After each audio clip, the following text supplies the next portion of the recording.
যদি না হয় তাহলে দুর্ভাগ্যবশত এই সিংহটার চিকিৎসা যদি না হয় তাহলেও মারা যেতে পারে। আর এটা হলো 1000টা প্রাণীর মধ্যে প্রথম যাকে আমরা এই ভিডিওতে বাঁচাতে চলেছি। দেখা যাক কিভাবে। আমরা হেলিকপ্টার থেকে স্নাইপার দিয়ে জিরাফদের ভ্যাকসিনেট করব। আমরা সব জিরাফদের ভ্যাকসিনেট করে তবেই এখান থেকে যাব। আমরা সিংহদের উদ্ধার করব একটা জু থেকে যেটা প্রায় ধ্বংস হয়ে গেছে। একে অপরের সাথে যুদ্ধ করে মারা যাবার আগেই রাইনোদের আলাদা করব, যেটা এই রাইনোর আয়ু অনেক বছর বাড়িয়ে দেবে। এবং এরকমই আরো অনেক অবিশ্বাস্য রেস্কিউ যার শুরু হচ্ছে একটা সার্জারি দিয়ে যাই সিংহটার জীবন বাঁচাবে। এ হলো ডক্টর অ্যালেক্স। আমরা এখন কি করতে চলেছি? এই সিংহের টুথ ইনফেকশন আছে যেটা ওর জন্য খুব ক্ষতিকারক, তাই জন্য ওর টুথ ক্যানেল করতে হবে ওর প্রাণ বাঁচানোর জন্য। এই সার্জারিতে দাঁতের ইনফেকশন সারিয়ে ওর জীবন বাঁচানোর চেষ্টা করা হবে।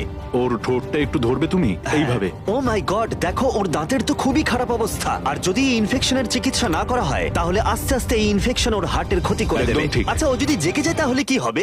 ও আমার আঙুল কামড়ে দিতে পারে। ও, আর আমার আঙুলটাও। হ্যাঁ, হয়ে গেছে, ও একদম ঠিক আছে। চলো ওকে মুক্ত করো। এখন সিংহটা সুস্থ আর স্বাভাবিক। এখনো এরকম 999টা প্রাণীর জীবন বাঁচানো বাকি। আমাদের পরের মিশন হলো কিছু রাইনোর জীবন বাঁচানো। এই বিশাল জায়গায় আমরা ওদেরকে খুঁজে বার করে ট্র্যাঙ্কুলাইজ করব আর ওদের স্থানান্তর করব। আমরা এখন রাইনোদের খুঁজে বেড়াচ্ছি। ওদিকে চ্যান্ডলার রয়েছে আকাশে। আমি হেলিকপ্টারে করে চারিদিকে ঘুরে বেড়াচ্ছি। যদি কোনো রাইনো দেখতে পাই তাহলে আমরা তাকে রেস্কিউ করব।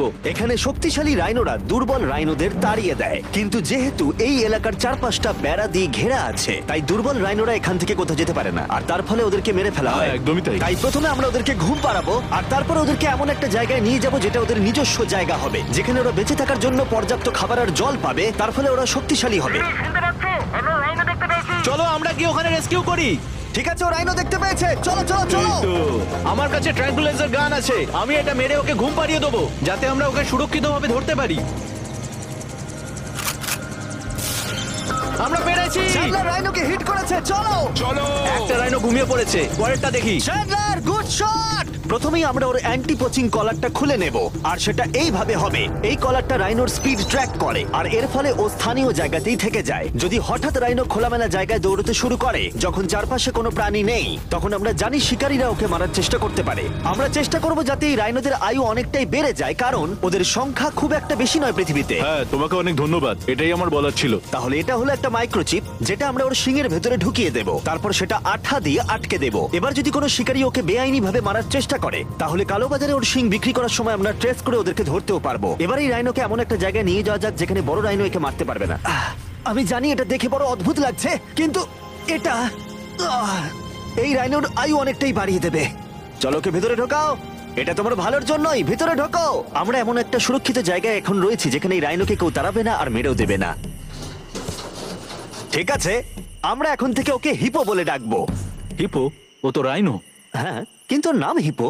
ওকে আমি ডাকবো হিপো দ্য রাইনো। ঠিক আছে। ঠিক আছে, হিপো দ্য রাইনো, তোমার জীবন ভালো কাটুক। আমাদের এখনো অনেক প্রাণীদের জীবন বাঁচাতে হবে। আর অন্যদিকে আমার বন্ধুরা যখন দুটো ছোট রাইনোর জীবন বাঁচালো, তখন এদিকে আমরা নজর দিলাম একটু লম্বা প্রাণীর দিকে, জিরাফস।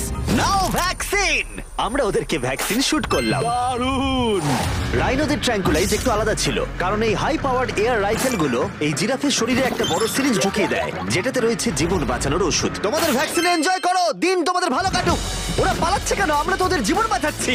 এই গোটা ভিডিওতে আমরা 1000-এরও বেশি প্রাণীদের জীবন বাঁচাবো, কিন্তু আমার মনে হয় জিরাফদের এটা কেউ বলেনি, কারণ ওরা এটাকে আরো কঠিন করে তুলছিল। জিরাফ, আমি তোমাকে ভ্যাকসিনেট করার চেষ্টা করছি, এটা তোমার জন্য ভালো। সত্যি বলছি জিরাফ, ভ্যাকসিনটা নিয়ে নাও। আরে ও তো অনেকটা দূরে চলে গেল। মনে হচ্ছে আমাদের ট্যাকটিক্স এবার বদলাতে হবে। যেহেতু এই অঞ্চলটা আয়তনে বিশাল, তাই এটাই হলো সবচেয়ে সহজ পথ যাতে ওরা ভ্যাকসিনেট হয়। যদি ওখানে জিরাফদের কোনো কঠিন অসুখ হয় তাহলে কি ওরা মারা যেতে পারে? হ্যাঁ, 100% ওরা মরে যাবে। তাই নাকি? ও মাই গড, চলো আরো জিরাফের প্রাণ বাঁচানো যাক। ওই দেখো, ওখানে আরেকটা রয়েছে। আর সব জিরাফদের ভ্যাকসিনেট না করে আমরা এখান থেকে যাব না। যদিও এখানে বাতাস অনেকটা বড় প্রতিবন্ধকতা। তুমি এখন ওষুধ পেয়ে গেছো, ভালো থেকো। আমি আরো সাহায্য চাইলাম যাতে যতটা বেশি সম্ভব প্রাণীদের আমরা বাঁচাতে পারি।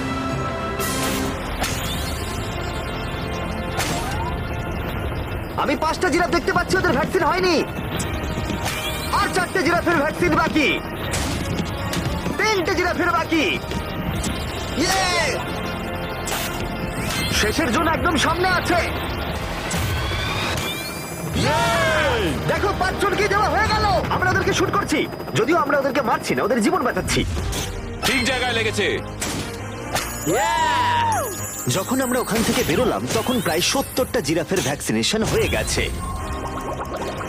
তার মানে এখন অব্দি 74টা প্রাণীর জীবন বাঁচানো হলো। আমরা দেখতে পাচ্ছিলাম আমাদের প্রচেষ্টা ক্রমশই কঠিন হচ্ছে। হ্যাঁ ওটাই তো, একদম সুস্থ হয়ে গেছে। ভাই, কে জানতো জিরাফদের ভ্যাকসিনেশন করা এতটাই মজাদার হতে চলেছে। কিন্তু এখনো আমাদের প্রচুর প্রাণীদের জীবন বাঁচানো বাকি রয়েছে। তাই আমরা সাউথ আফ্রিকায় কাজ সম্পূর্ণ করে চলে গেলাম ইউক্রেনে, যেখানে যুদ্ধ জুগুলোকে ধ্বংস করে দিয়েছে, যেখান থেকে লায়নদের উদ্ধার করে মেকশিফট শেল্টারে রাখা হয়েছে। কিন্তু যেহেতু এখনো যুদ্ধের আশঙ্কা রয়েছে, আমরা ওদেরকে অন্য জায়গায় উড়িয়ে নিয়ে যাব। তাই আমরা এই বিশাল কার্গো প্লেনটা নিয়ে এসেছি, যাতে আমরা ইউক্রেনের সীমানার বাইরে এই প্রাণীগুলোকে উড়িয়ে নিয়ে যেতে পারি। ওরা এই প্লেনটা দখল করে নিয়েছে, এখানে আর কোনো সিট নেই। 3টে লায়নই এই প্লেনে ফার্স্ট ক্লাস টিকিট পেয়েছে। আর ওয়াইল্ড লাইফ কনজারভেশনিস্ট অ্যান্থনি পেনিস্টনের সাহায্যে আমরা ওদেরকে 7000 মাইল দূরে সাউথ আফ্রিকায় উড়িয়ে নিয়ে গেলাম, এই অভয়ারণ্যে যার নাম লায়ন ওয়াচ, যেখানে লায়নরা প্রায় 14 একর মুক্তাঞ্চলে স্বাধীনভাবে ঘুরে বেড়ায়। ওইখানে একটা বিশাল বড় বাঘ রয়েছে। আর ম্যাচ, ওটা একটা সিংহ। ও আচ্ছা। গেটটা বন্ধ করো। অ্যান্থনি প্রথম লায়নকে মুক্ত করবার পরে বাকি দুটো লায়নকে মুক্ত করতে হবে ম্যাচকে। কি, আমাকেও এটা করতে হবে? হ্যাঁ, তুমি রেডি? আমি রেডি। চলো করা যাক। চলো। ও মুক্ত। এই লায়নরা এখন যুদ্ধের বিপদ থেকে সম্পূর্ণ মুক্ত, আর ওরা স্বাধীনভাবে এখন আফ্রিকার জঙ্গলে ঘুরে বেড়াতে পারবে। এর পাশাপাশি সমস্ত প্রাণীদের জীবন বাঁচানোটাই গুরুত্বপূর্ণ। এই ভিডিওটা সম্পূর্ণ হবে না যদি না আমরা 100টা কুকুরের জীবন বাঁচাতে পারি। বেশিরভাগ ডগ শেল্টার গুলোই প্রায় ভর্তি, আর যদি এখানে ওরা দীর্ঘ সময় ধরে নিজস্ব বাড়ি না পায়, তাহলে ওরা জায়গার অভাবে একে অপরকে মেরে ফেলতেও পারে। প্রতি 5 মিনিট অন্তর একটা করে কুকুর এই অ্যানিমাল শেল্টার গুলোর মধ্যে মারা যায়। তাই এখনই আমরা 100টা কুকুরের অ্যাডাপ্টেশনের ব্যবস্থা করব। কেমন আছো বলো? হ্যাঁ ভালো ও আছি। হেই, তোমাকে আমার পছন্দ হয়েছে। তাহলে তুমি কুকুর নেবে? কি ধরনের কুকুর তোমরা খুঁজছো? আমরা একটা ছোট্ট বাচ্চা খুঁজছি। ও, একটা ছোট্ট কুকুর। দেখো ও তোমার কাছে আসতে চাইছে। পছন্দ হয়েছে? আ, পাপ্পিকে হাই করো। তাহলে একে তোমরা অ্যাডাপ্ট করছো? হ্যাঁ। তুমি এই কুকুরটার সাথে রোজ খেলবে তো? হ্যাঁ। আর ওকে খুব ভালোবাসবে? কথা দাও। ঠিক আছে, একটা হলো, আরো 99টা বাকি রয়েছে। আসলে তোমরা হয়তো জানো না, কিন্তু একটা কুকুরের স্বাস্থ্যের যত্ন নেওয়াতে অনেকটাই টাকার প্রয়োজন পড়ে, আর দুর্ভাগ্যবশত কিছু মানুষ সেটা অ্যাফোর্ড করতে পারে না। ওকে ভালো লেগেছে। হাই।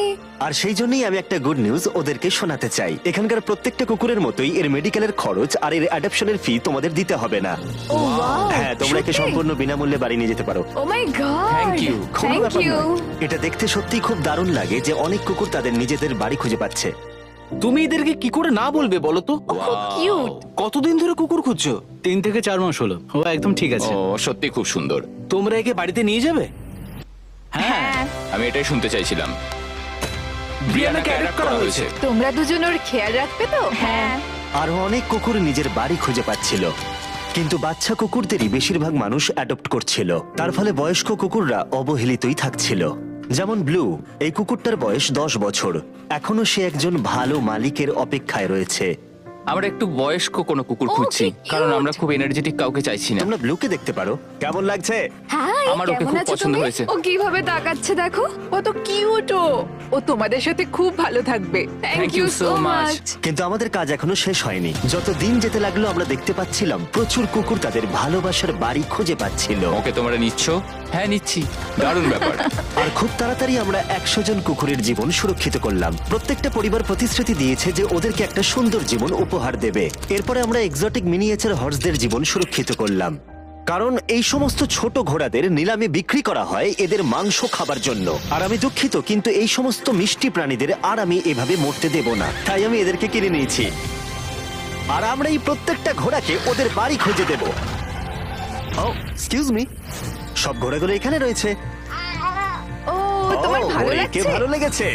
তোমাদের আরো ঘোড়া চাই? না, আমার কাছে বাড়িতে একটা আছে। তার মানে তোমরা ঘোড়া অ্যাডাপ্ট করছো এর জন্য? একদমই তাই। ও তাই নাকি? যাতে ও বড় হয়ে ঘোড়ায় চাপতে পারে। ও তোমার পছন্দ হয়েছে? খুব ভালো। একে কারোর অপছন্দ কি করে হতে পারে? আমি চাই এবার ঘোড়াগুলো নিজেরাই ডিসিশন নিক যে ওরা গাড়িতে উঠবে কিনা। দেখি একটু চেষ্টা করি। আমি তোমাদের 10,000 করে দেবো যদি তোমরা গাড়িতে ওঠো। ও এটা দেখো, ওদের দেখো। এটা দেখো, এটা কাজ করেছে। তোমরা এখানে একজনকে অ্যাডপ্ট করতে এসেছিলে আর এখন দুজনকে নিয়ে যাচ্ছ। একে পটেটো চিপসের মতো দেখতে। এদের খাওয়া যাবে না। ঠিক বলেছো। আসলে আমি আরেকটাকে বাড়ি নিয়ে যেতে চাই না, কিন্তু তাও আমি না বলবো না। তাহলে কি তোমাদের আরেকটা লাগবে? না, আসলে থাক, থাক। 2 সপ্তাহ আগে এরা প্রায় বলি হতে যাচ্ছিল আর এখন ওরা ভালোবাসার বাড়ি খুঁজে পেয়েছে। এদেরকে তোমাদের পছন্দ হয়েছে তো? হ্যাঁ। ও দেখো এটা কত সুন্দর। চলো। এটাই এই ভিডিওর উদ্দেশ্য। আর আমাদের শেষ 3টে ঘোড়া অ্যাডপ্ট হয়ে যাওয়ার পরে কি মিষ্টি ঘোড়াটা, তাই না? হ্যাঁ। আমরা 4টে গাধাকে ওদের বাড়ি খুঁজে দিলাম যেখানে ওরা একসাথে থাকবে। আর এখন আমরা বিশ্বের সবথেকে বড় পাখিকেও ওর বাড়ি খুঁজে দেব। এখন আমরা আছি মায়ার অ্যানিমাল স্যাংচুয়ারিতে। আর আমার মনে হয় এটা ভাবতে খুব অবাক লাগবে, কারণ ও ফান্ড তৈরি করে একটা 24/7 টুইচ লাইভ স্ট্রিমের মধ্য দিয়ে, যেখানে তোমরা প্রাণীদের প্রয়োজনীয় জিনিসের জন্য ডোনেট করতে পারো।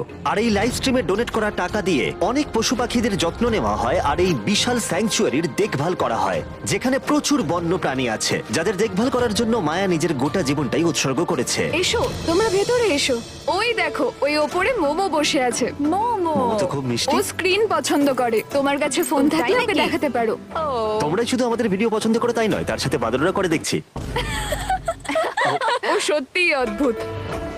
এ হলো উইনি দা মু, এই স্যাংচুরির ফান্ড জোগাড় করতে, যেটা হলো একটা নন প্রফিট অর্গানাইজেশন। উইনি দা মু 24/7 লাইভ স্ট্রিমে সর্বদা থাকে। আর তোমরা যদি ডোনেট করো, যেমনটা আমি করলাম, তাহলে এরা ওর ভালো যত্ন নেবে আর ও ভালো ভালো খাবারও পাবে। এটা খুবই ভালো যে ও একটা দারুণ উপায় পেয়েছে এই স্যাংচুরিকে দেখভাল করার জন্য। এটা কিন্তু সত্যি দারুণ। হ্যাঁ, সত্যিই দারুণ। এবার আমাদের এখানে আসার কারণটা বলি। স্টম্পি নামের এমু, কি খবর? কেমন আছো স্টম্পি? স্টম্পি এখানে গরু, ঘোড়া আর ডঙ্কিদের সাথে থাকে। আসলে আমি তোমাদেরকে বলে রাখি, স্টম্পি বিশ্বাস করে ও নিজে একজন ঘোড়া, যেটা আসলে ভালো নয়, কারণ ও ঘোড়াদের খাবার খাচ্ছে। যে কারণে আমি আর লোজ মায়ের সাথে পার্টনারশিপ করে একটা এমন স্যাংচুয়ারি তৈরি করব। এটা এখনো তৈরি হয়নি, কিন্তু তৈরি হয়ে গেলে দারুণ লাগবে। এর সাথে লোজকে আমি একটা বড় ধন্যবাদ জানাতে চাই, যার জন্য এই প্রজেক্টটা সম্ভব হয়েছে। লোজ এই কাজটা করতে শুরু করেছে বন্যায় এই এলাকাটা ক্ষতিগ্রস্ত হবার পর থেকে। আর এই বছর লোজের 10 মিলিয়ন স্কোয়ার ফিট জুড়ে কাজের একটা অংশ হলো এই স্যাংচুয়ারির অবস্থার উন্নতি ঘটানো। আমরা স্টম্পিকে কিভাবে আরো সাহায্য করব? আগে আমরা এখানটা বেড়া দিয়ে ঘিরে দেবো। আমি এর আগে কখনো বেড়া তৈরি করিনি। ঠিক আছে, প্রথমে বেড়াটাকে সোজা করতে হবে। মায়া, তুমি কি করে এত সহজে কাটছো? মায়া, তোমার সামনে আমাকে দুর্বল লাগছে। যখন এখানে কোনো প্রয়োজন পড়ে, লোজ সাহায্য করতে এগিয়ে আসে। এমনকি স্টম্পির জন্য বেড়া তৈরি করতে হলে। আমরা এখানে গাছটা পুঁতবো, একটা গর্ত করো। হ্যাঁ, Yes, ma'am. এখানে। তোমাকে একটা অবলং শেপ বানাতে হবে। আর একটা প্রশ্ন, এই অবলংটা আসলে কি? হটডগের মতো। ঠিক আছে, আমি বুঝতে পেরে একদম। গেছি। ভালো করে খোঁড়ো, এটা হচ্ছে না। এই তো খুব ভালো। ভালো করে মাটি বার করো, তারপর এটা পুঁততে হবে এইভাবে। আর যদি তোমরা জানতে চাও লোজ কিভাবে তার সাহায্যের হাত বাড়িয়ে দেয়, তাহলে ডেসক্রিপশনের লিংকে ক্লিক করো অথবা এখানকার ওয়েবসাইটে যাও, আর সেটা এক্ষুনি। এবার আমরা দেখবো স্টম্পির জন্য নতুন বাড়ি কেমন হতে পারে, আর ওর সাথে ওর নতুন গার্লফ্রেন্ডেরও পরিচয় করে দিই। তুমি এখন মুক্ত। তোমার নতুন বাড়ি তোমার কেমন লাগছে বলো স্টম্পি? আমি শুনেছি তোমার গাছ ভালো লাগে, তাই আমরা বেড়ার চারপাশে প্রচুর গাছ রেখেছি। হাই, তোমার কেমন লাগছে? ও ঠিক আছে, তার মানে ভালো লেগেছে। আমরা তোমার জন্য এমন একটা বাড়ি তৈরি করেছি যেখানে ঘোড়ার বিপদ শুধু নেই তাই নয়, তোমার জন্য একজন বন্ধু আছে। এই জায়গায় অনায়াসে থাকতে পারবে 2টো এমো। ওর নাম দিতে পারি? হ্যাঁ। তুমি না এভাবে না, বললে ঠিক কেন? আছে, তুমি নাম দিতেই পারো। আমরা এই এমোর নাম দিতে পারি নোলানের মা। হ্যাঁ, সত্যি? হ্যাঁ ঠিক আছে, ওকে বার করো। এই নামটা ওর ভালো লাগবে। এর মানেটা কি? হ্যাঁ, এটা মানে হলো নোলানের মা। হাই। হাই নোলানের মা। ঠিক আছে, ও এখন মুক্ত। Yay! Yes! কিন্তু শেষ করার আগে আমরা এখন রয়েছি উলফ স্যাংচুয়ারিতে, যেটা মায়া তৈরি করতে চায়। তোমার চোখের কাপড় খুলে ফেলো। আর উলফ স্যাংচুয়ারি গড়ে তুলতে আমরা এখন তোমাকে দিতে চাই $50,000 ডোনেশন, যাতে তোমাদের কাজটা আরো সহজ হয়। এই বছরের শুরুতে মায়ার অ্যানিমাল স্যাংচুয়ারি টেক্সাসের বন্যায় অনেকটাই ক্ষতিগ্রস্ত হয়েছিল, আর সত্যিই এটার পুনর্গঠনের দরকার ছিল। কিন্তু লোজকে ধন্যবাদ, মায়া এখন সহজেই তার উলফ স্যাংচুয়ারি গড়ে তুলতে পারবে। এটা সত্যিই দারুণ। Thank you so much. এরপরে আমরা দুজন সি লায়ন্সের জীবন বাঁচাবো, যার শুরু হবে রকিকে দিয়ে, দুর্ভাগ্যজনকভাবে যার মাথায় বুলেট লেগেছিল। এই ভিডিওটা অ্যানিম্যাল সেভিং নিয়ে, আর আমরা রকির সমস্ত খরচের দায়িত্ব নিচ্ছি। Thank you so much. Surgery হবার পর সুস্থ হতে ওর একটু সময় লেগেছিল। এদিকে গার্ট্রিউড, ও হ্যালো। আমাদের অন্য সি লায়ন, যে মুক্ত হবার অপেক্ষায় ছিল, যে এর আগে একটা নেটে আটকে পড়ে ভয়ঙ্করভাবে আহত হয়েছিল এবং মরতে বসেছিল। চলো গাট্রিউডকে মুক্ত করি। রেডি? রেডি। ঠিক আছে, 3, 2, 1, গো! ও, ওকে দেখো কত ও খুশি। কি আনন্দিত, দেখো একবার। ও সমুদ্রের আওয়াজ শুনতে পাচ্ছে। ওকে দেখো। দেখো, ও চলে যাচ্ছে। ও সমুদ্রের দিকে চলে যাচ্ছে। কিভাবে যাচ্ছে দেখো। দারুণ! তুমি মুক্ত। তুমি মুক্ত গাট্রিউড। ইয়ে, দারুণ! এখনো পর্যন্ত 800 প্রাণীদের জীবন বাঁচানো বাকি, তাই এবার আমাদের দ্রুত কাজ করতে হবে। এবার আমরা অ্যামাজন রেন ফরেস্টে কাজ করলাম, যেখানে আমরা মিঙ্গালজ অ্যান্ড স্যাংচুয়ারিতে 200 জনেরও বেশি প্রাণীকে আমরা বন্য জীবন ফিরিয়ে দিলাম। এখন আমাদের কাছে আছে একটা অ্যান্টিটার। সত্যি বলতে এখানে আমরা এরকম লুপ্তপ্রায় প্রাণীগুলোকে পাই। ও মাই গড, ও খুব ছোট্ট আর মিষ্টি। ওপরে ওঠে আস্তে আস্তে। এই প্রাণীরা ও উঠছে। হয়তো বেঁচেই থাকতো না যদি না আমাদের কাছে মিঙ্গার মতো পুনর্বাসনের জন্য স্যাংচুয়ারি থাকতো। তাহলে আমরা এখন এই টর্টয়েসটাকে ওর আসল জায়গায় ফিরিয়ে দিতে এসেছি। আর ওদেরকে মুক্ত করা হলো। কিন্তু আমাদের কাজ এখনো শেষ হয়নি, কারণ ইউএসএ তে ফিরে এসে আমরা আরো 100 জন প্রাণীর জীবন বাঁচালাম। যেমন এখানে রয়েছে wild life critters circle of life, যেখানে 47 জন আহত এবং অসহায় প্রাণীদের চিকিৎসা করালাম, যার মধ্যে রয়েছে ব্ল্যাক উলফ, যার নাম হলো ড্রেকো। ওকে লুসিয়ানায় গুলি করা হয়েছিল। যখন ও এখানে এলো তখন দাঁড়াতেও পারছিল না, আর এখন ওকে এইভাবে দেখে আমি খুব খুশি। 20 জন শিয়ালকে হত্যা করা হতো আর তাদের পশম দিয়ে কোট বানানো হতো, কিন্তু তার পরিবর্তে আমরা ওদের প্রত্যেককে একটা নতুন জীবন উপহার দিলাম। তুমি এখানে খেলনা পাবে, খাবার পাবে এবং চাইলে ঘুরেও দেখতে পারো। এখানে রয়েছে এই বিশাল বার্ড স্যাংচুয়ারি। এখানে আমরা বাঁচালাম 70 জন দেশীয় পাখিকে, যেমন এই স্ক্রিচ আউল, যাকে একটা গাড়ি ধাক্কা মেরেছিল, যার আহত চোখের এখন চিকিৎসা হচ্ছে। আমরা চেষ্টা করেছি যে ও যেন একটা চোখে খুব ভালোভাবে দেখতে পায়। আর সৌভাগ্যবশত প্যাঁচারা শুধুমাত্র হ্যাঁ, একটা একদম। চোখ দিয়েও সার্ভাইভ করতে পারে। আমরা 42 জন আহত এবং অবহেলিত হোয়াইট টেল ডিয়ারেরও চিকিৎসা করালাম, চলো হরিণ। যার মধ্যে এই ডিয়ার সুস্থ হয়ে উঠে আবার হাঁটতে ও খাবার খেতে শুরু করলো। জর্জিয়াতে আমরা 85 জন প্রাণীর জীবন বাঁচালাম। এই মিসিসিপি কাইট পুনরায় উঠতে সক্ষম হলো। আর নিউ ইয়র্কের টার্টল রেস্কিউ করে আমরা আলাদা আলাদা 48 জন টার্টলকে বাঁচালাম, যার মধ্যে একে আমরা সুস্থ করে আগের স্বাভাবিক জীবনে ফিরিয়ে দিলাম, যেটা হলো skate park. Wild life critter circle of লাইফে এই ক্যাঙ্গারু, যার নাম হলো বৌডি, সে তার মাকে হারিয়েছে, তাই তার কিছু জিনিস প্রয়োজন ছিল যা তার মায়ের অভাব মেটাতে পারে। এই বোতলটা এমন ভাবে বানানো হয়েছে যাতে ও মায়ের স্পর্শ অনুভব করতে পারে। আমরা পাউচগুলো এমন ভাবে বানাই যাতে ওরা সুরক্ষিত অনুভব করে, আর এইভাবেই দেখাশোনা করা হয়। এর পাশাপাশি ওয়ার্ডল অন ইনে একটা ডাক, যার নাম মার্জারি, সে তার ঠোঁট হারিয়েছিল একটা টার্টেলের আঘাতে। আর আমরা ওকে ডক্টর চেস্টারের কাছে নিয়ে গেলাম। সে চিকিৎসা না করলে ও কখনোই সুস্থ হতে পারতো না। এছাড়া আমরা অন্য 46 জন পাখিকেও সাহায্য করলাম। এই সমস্ত স্পেশালাইজড মেডিকেল ট্রিটমেন্টস আর রিহ্যাবিলিটেশন টেকনিকের জন্য ওকে দেখো।